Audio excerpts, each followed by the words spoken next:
What's up, people? It's your girl Adeola. So today I no fit yarn, I no fit shout because you know I cannot do all. I'm just getting over the flu. I've been a bit sick and I'm okay now, but I still feel really congested, so my voice is not clear yet. But before I move on, I just want to remind you to please click the thumbs up button and also subscribe if you're yet to, and thanks to those that have subscribed already. Today we're talking about Nigeria, we're talking about Kenya. We have two different stories from Kenya. We're talking about the Democratic Republic of Congo, and then of course I have some announcements for you guys at the end of this video. So please, if you want to fast forward to any of these stories, the timestamp is in the description below.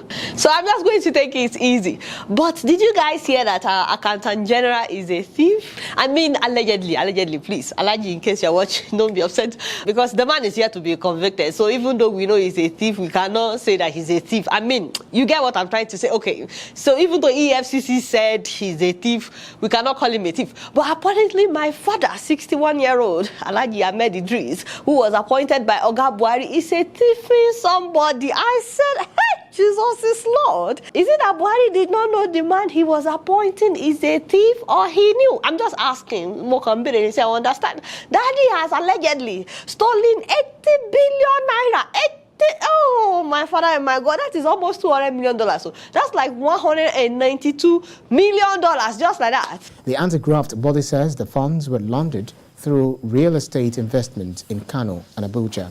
Mr. Idris was first appointed Accountant General of the Federation on the 25th of June 2015 and was reappointed for a second 4-year term in 2019 despite criticisms by labor groups. How is that even possible? Baba. So as the Accountant General of the Federation, you know the man is in charge of our what? Our money. He's in charge of how money is going in and coming out. He was just spending our money anyhow, like it is his own money. Baba. You know what I don't understand is why we waited 7 years before saying anything. He was appointed by Buhari in 2015. Seven good years. Kill and woe. What were we looking at? Last year, this same man married a 16-year-old girl. Remember, her uncle went on Twitter begging Nigerians to stop the man from marrying the girl. Nothing happened. He married her by fire by force. People like this, they think that they can get away with anything. They believe that they are untouchable. We are watching this matter on Plasma TV, but we are watching very, very closely. He must not get away with this 80 billion. And speaking of underage marriage, you guys remember my uncle Ahmed Yerima, Benny, the former governor of Zamfara State, who married a 13-year-old girl in 2009. Remember, now he wants to be president of the Federal Republic of Nigeria. So what? Everybody is trying to be president in Nigeria. And now that he wants to be president, of course, he thought that it would be a good idea to set the record straight, that there was nothing wrong with what he did back then. Whatever happened that time was history. If I had done anything wrong, I would have been taken to court. The NAPTIP wanted to try the case, and they dropped the matter because I didn't do anything wrong. Did I mention that this man wants to be your president? Would you still consider marrying a minor, 13-year-old? Or, I mean, you didn't give the age of your bride at that time, but would you? Is that something you'll still consider? You see, like I said, you don't talk about any age when you are going to marry. I don't know your own society, but under our own system, under Sharia, there are criteria that are followed. Sorry, Alaji. So in case you're wondering, the Nigerian Child Rights Act of 2003 set the minimum age for marriage at 18 years old. The problem is only 23 states in Nigeria out of 36 states have adopted this act. As a matter of fact, some articles would argue that only 21 states have fully embraced this act. Meanwhile, state laws on the minimum age of marriage varies. For example, in southern part of Nigeria, the minimum age of marriage in different states in the south is between 18 and 21 years of age, depending on the region where you are from in southern part of Nigeria. But in the northern part of Nigeria, it ranges from 12 12 years old to 15 years old. So that's why he kept saying that there's nothing wrong in what he did. So the reason why he kept saying he did nothing wrong, of course, is because his home state, Zamfara State, is one of those states yet to adopt the Child Rights Act. Needless to say, I think we really need our lawmakers to push for the Child Rights Act to be adopted in every state of Nigeria so that we can put an end to underage marriage in Nigeria once and for all. The problem is, some of our lawmakers don't see anything wrong in underage marriage, so they will not push for it. It's so sad. By Islamic law, any woman that is married, she's of age. So if you now say she's not of age, then it means that you are going against Islamic law. Any woman that is married is of age. Item 62 says National Assembly shall not make any law that affects Islamic law. But you know, I don't want you guys to feel depressed. I like to end this with an inspirational story of a man called Victor Agbafe. You guys will remember him. We talked about him in 2015 when he got accepted into all 8 Ivy League schools in America. His parents, of course, are from Nigeria. They live in the US. He attended Harvard University where he studied medicine, and we're super proud of him. So now he's in med school. But he's not just in med school. He's also in law school. What? But Victor, now only you waka come? I don't understand. The man wants to be a doctor and a lawyer at the same time. I better roll on now. And of course, he tells us why. People who are physicians or, aspire to become physicians, need to sort of use their platforms to advocate for better policies in both the public sector and private sector, because a lot of those structures that dictate, the way our patients access the care system, their ability to access care. And also, you think about whether it's in surgery, recovering afterwards, right? Or even, the environment in which you live in, right? Which determines a lot of your health status. A lot of that stuff is outside of the realm of direct clinical medicine. Wow, that's amazing. Kudos to you, my brother. I mean, we're super proud of you. This man is a genius. He's not just brilliant, he's a genius. Nigerians in general, we are very smart people, even somebody. But no, really, we're super proud of him and his achievements, and he's doing it. That's just amazing. We can't wait to see what he does once he's done with his education all together. So proud of you, bro. You guys not doing much. Guess what? I'm just keeping it real. Moving on to Kenya, guys. First of all, I am so sorry to my Kenyan people. We have not talked about Kenya in a really long time. First of all, it's so sad that former Kenyan President Mwai Kibaki passed away at the age of 90. Our sincere condolences. His wife, Madam Lucy Kibaki, used to be a regular on this show. You guys will remember her. She passed away in 2016. And then the former president passed away last month as well, on the 22nd of April. A number of Kenyans have been asking, Adeola, how come you didn't talk about our former president? Our sincere condolences to the people of Kenya. May he so rest in peace. Speaking of Kenya, guys, I'm sure you guys must have seen this video if you're following me on Instagram and if you're following me on Facebook. By the way, we are almost at 1 million followers on Facebook. Thanks to everybody following me on Facebook. And if you're yet to follow me on Instagram, that's where I post a lot of the stories as they're breaking before we release a show. So please follow your girl on Instagram. This is the Instagram link. It's just my name, Adeola Fayehun. So if you guys are yet to see this video, you have to see it. But the IMF recently approved another loan for Kenya to help them with the effect of COVID-19, $2.3 billion. They've approved this loan since last year, and they've started paying it in installments to the government of Kenya. So some Kenyans are not happy about the rate at which their government keeps borrowing money from the IMF and from China and so on and so forth. And so this Kenyan man decided to do something about it. And just so you know, the number to IMF is online. He thought it would be good to call IMF and tell them to cancel Kenyan debt. Good morning, IMF Security Operations Center. May I help you? Hey, I'm calling about country called Kenya. Well, how may I help you?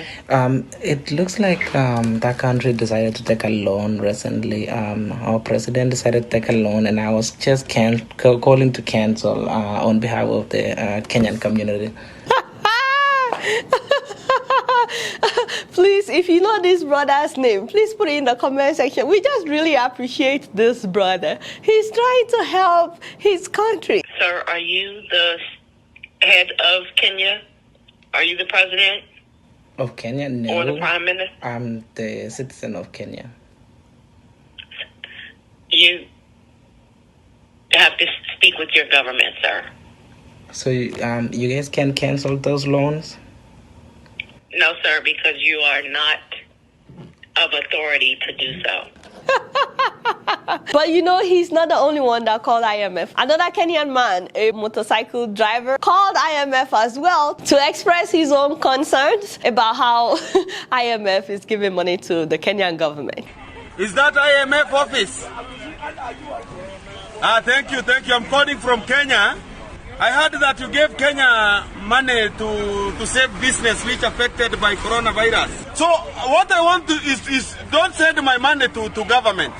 Please, send my money direct to my phone. I will give you my number, please.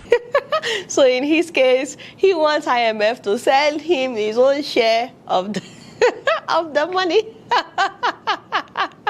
Kenyans, you guys, you had too much. Anyway, so when these videos surfaced, Nigerians started getting ideas. You know, I'm not going to say exactly what idea it is, but the IMF number is online. Anyways, I'm really looking forward to what would happen with IMF cancel Kenyan debt. Will they start paying the individuals directly instead of giving it to the government? Let me know what you guys think about this Kenyan man. You guys not doing much. Guess what? I'm just keeping it real. I'm sorry. It's nothing I can do for you. Have a good day. Oh, thank you. Bye-bye. I tried.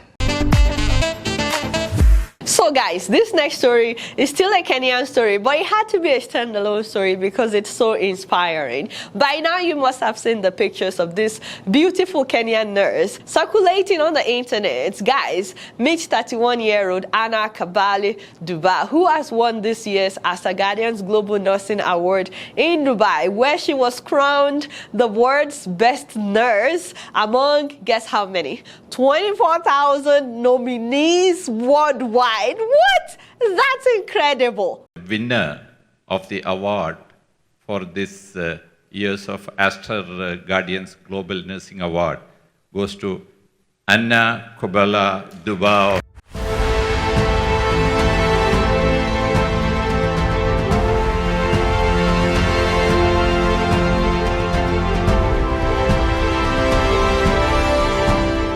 Wow. That's amazing. Now, in case you don't know, this award comes with $250,000. As in, yes, you know. So, before I tell you guys about her many works for which she won this award, Anna is from nomadic community, pastoral community, where people mostly raise cows and graze their cows. So, when Anna was 12 years old, she went through female genital mutilation, FGM, and when she was 14 years old, she escaped a forced marriage they were trying to marry her off. So Anna went on to get an education, and she said that she's the only girl educated beyond primary school in her family of 19 children. Let her sink in, 19 children. And then she says that she's the only girl to get a university education from her village called Toby Village. Now the 31-year-old holds a master's in epidemiology. And guess what she did after getting all that education? See, this is why people normally say when you educate a man, you educate an individual. But when you educate a woman, you educate a family. Sometimes they will say you educate a whole generation. No offense to men. I'm just trying to say that Anna has made so much impact with what she has been given. First of all, despite being a nurse and working full-time at Masabi County Referral Hospital, she started a school in her village, and she's the one running this school. Now, what makes the school special is that in the morning, the classrooms would host lessons for children. But guess what? In the afternoon, parents will come in for literacy classes. How cool is that? Her school is teaching both children and parents, and she said that sometimes both age groups will get the same homework. That's awesome, because then the kids and their parents, they can talk about schoolworks together. I love the fact that one of the things that they teach the parents at her school school is sexual and reproductive health issues. Kudos to her for that, especially in a community where women are expected to have multiple children. Herself is from a family of 19, so it's good to empower women by helping them to know about reproductive health issues. Also, besides the school, she set up a foundation aimed at empowering young girls and mothers. But more importantly, she's been a huge advocate for ending harmful cultural practices, especially female genital mutilation and early marriage. As you guys know, early marriage prevents girls from attaining their full potential. Although FGM is banned in Kenya, it's still being practiced in the northern part of the country where she's from. In fact, some parents will literally take their daughters to neighboring countries to mutilate them. It's so sad. And so it is for her work in these areas that the Dubai-based Asagadian says that she beat more than 24,000 nominees to win their Global Nursing Award. I think she absolutely deserves it. I always say that I believe there is more to nursing than just giving medications and working in the hospital. So I will also be able to continue with the community work that I've been doing, to expand the school that I have started so that I can be able to accommodate more young deserving kids out there, and also to reach out to more and more women through women empowerment. Now, the thing is, when she started doing this works, I don't think that she was thinking about winning this award. I don't think she was doing it for the award. But you know what? She wanted to make a difference in the lives of young people and their parents. And so she wanted to make a difference in her community. So to now see that her efforts were recognized with an award and $250,000 is incredible. She already said that she will use this money to expand her school nationwide and also make impact in her community. I'm so proud of her. She did all this by the age of 31. I'm hoping that her story will inspire someone today to go extra mile, to do more than what is expected, to touch lives, especially to invest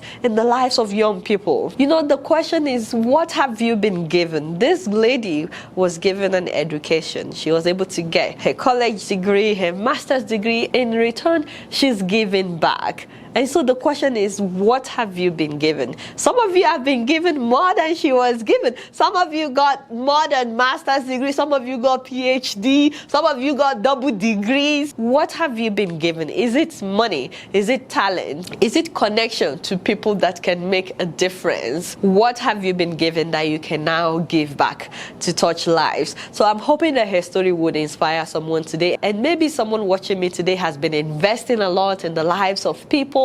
You've been touching lives, you've been making impact, you've been making a difference, and it looks like nobody is saying what you're doing. Please, please do not give up. Please do not stop. Keep doing what you're doing, and in due time, in due season, you will also be recognized for what you're doing. Let her story motivate you to keep going. She's been working on this for years, and to now see that the whole world has recognized what she's doing is amazing. So please keep doing it as well. We're super proud of her and her community. We're very happy for the people of Kenya. She's such a pride for the people of Kenya, but not just for Kenyans, for us Africans in general. We like to believe she's representing all of Africa. So congratulations to her. You guys know I don't know much. Guess what? I'm just keeping it real.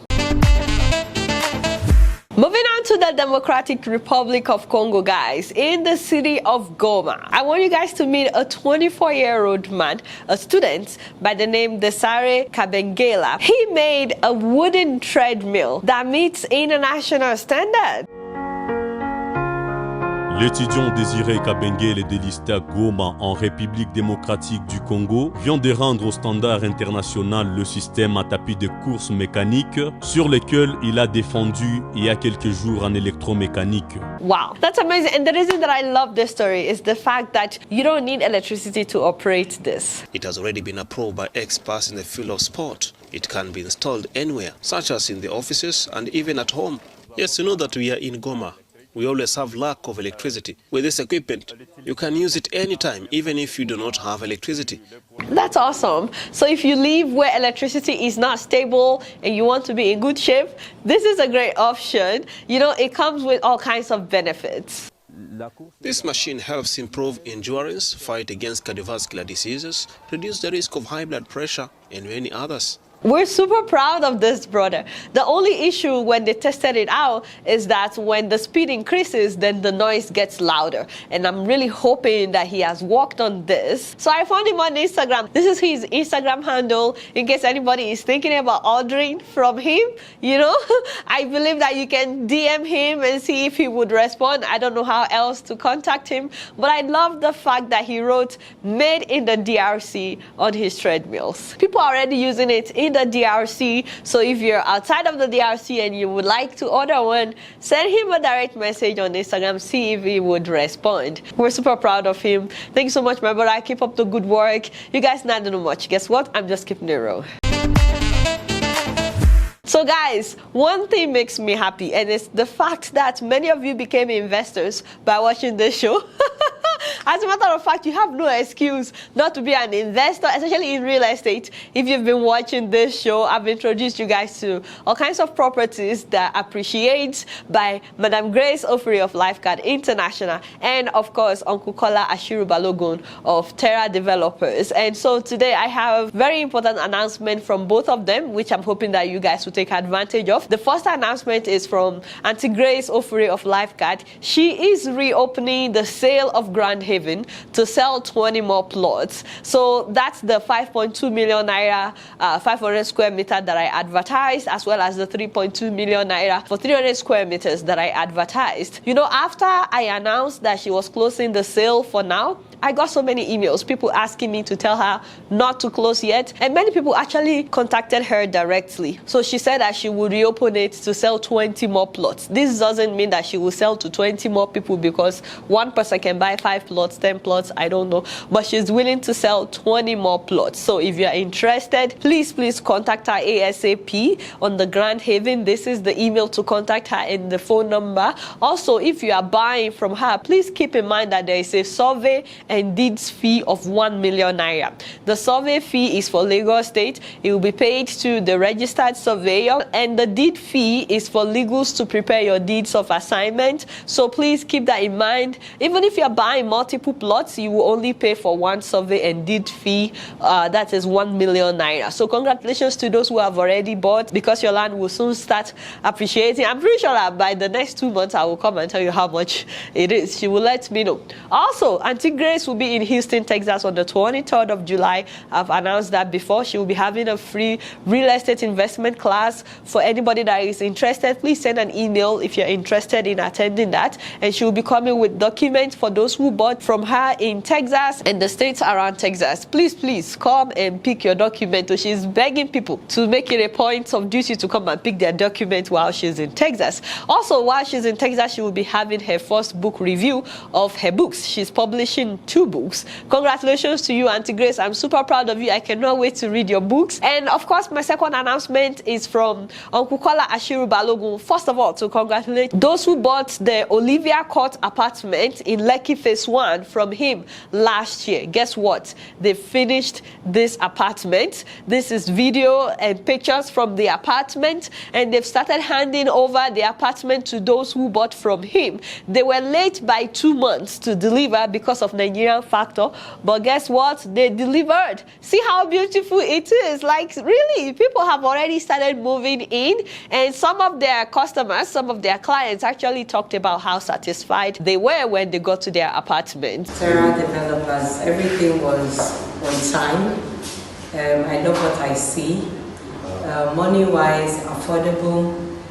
Thank you so much. I'll definitely be buying more. Whoa. Thank you. Thank you, Terra Developers, for this excellent flat. Well, delivery could have been better. It was just a few months delayed, but you are still top compared to other developers in terms of delivery time. The quality of the fittings is actually very impressive, second to none. It came with full kitchen fittings, including a washing machine. Okay, so I've not seen that. And also the electrical fittings upstairs as well, including side lamps for the bed were already delivered, so that, and cupboards as well. So, I mean, you've done a wonderful job. Fire extinguishers also came with the apartment, so I'm so impressed. Thank you. Wow, that's amazing. I love when I advertise people for you and they live up to standard. You see, I don't just bring you guys anyhow people. This is why I question people a lot when they want to advertise on my show, because you guys are very important to me. I don't want people to do you anyhow. You know, I want them to give you the best of the best. So I am so proud of Uncle Kola, and I'm so happy because he delivered. He said what he said he would do, and the apartments look beautiful. Now, for those who may feel like they missed out from buying from Uncle Kola, guess what? He's launching new properties, and the first one is called the Ethan's Grove, and it's located in Lakawe in Lekki, Lagos. It's close to the Lakawe Golf Course,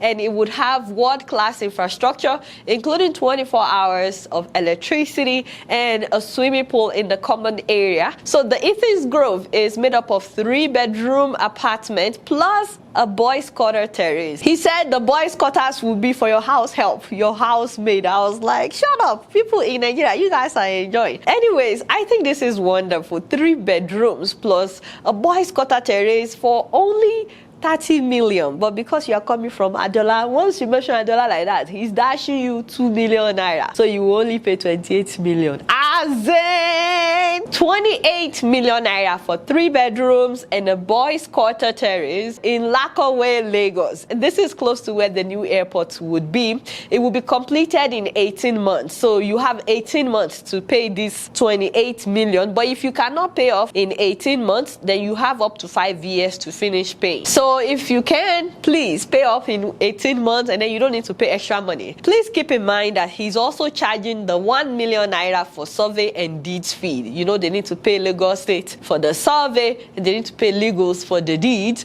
and they are also charging 300,000 naira service fee. So 1.3 million extra charges on top of the 28 million that you will pay for the apartment. So Uncle Kola has a US bank account. For those who are in the US that may want to pay into his US bank account, you can be making the payment monthly. Now, if you have a lot of money, he's also launching what we call the Olivia Heights. This is located in Lekki Phase 1. This will be 2-bedroom maisonette, and there will be a swimming pool in the common area as well as a lounge. And the price for that starts at 40 million naira. I know this is in Lekki Phase 1. You know, that is why the price is much higher. But the good news is when you tell him that you're coming from me, then you get a 5% discount. So you will be paying 38 million naira. This will also be completed in the next 18 months, so by December of next year. If you cannot pay in 18 months, you have up to 5 years to pay, but as usual, you will pay more money if you're spending 5 years to pay. And please do not forget, there's a 1 million naira charge for survey and deed, and a 300,000 naira service fee if you're buying from Uncle Kola. If you are interested in the Ethan's Grove or the Olivia Heights, please send an email to this email or call this WhatsApp number and let them know that you're coming from Adeola so you can get the discount. More importantly, Uncle Kola will be in the US next week. He will be in Maryland. He will be in Dallas. He will be in Houston, bringing documents for those who bought from him. And he said more than anything, he just wants to meet any of his customers. He says he wants to appreciate all his clients and anybody that is interested in becoming a client, or if you have any questions about his apartments in Nigeria. So he's looking forward to meeting you guys. So if you would like to meet with Uncle Kola, there's a link in the description below. Please fill it out so that he knows to prepare to meet with you. Thank you guys for clicking the thumbs up, and thank you for subscribing. All right, y'all, it's been real, and I'm keeping it right up in here. Don't forget to follow me on Facebook, Twitter, and Instagram. And if you're yet to subscribe to my channel, I'm watching you on Plasma TV. Press the subscribe button and the bell button. Until next time, I'm gonna see you later. Peace out.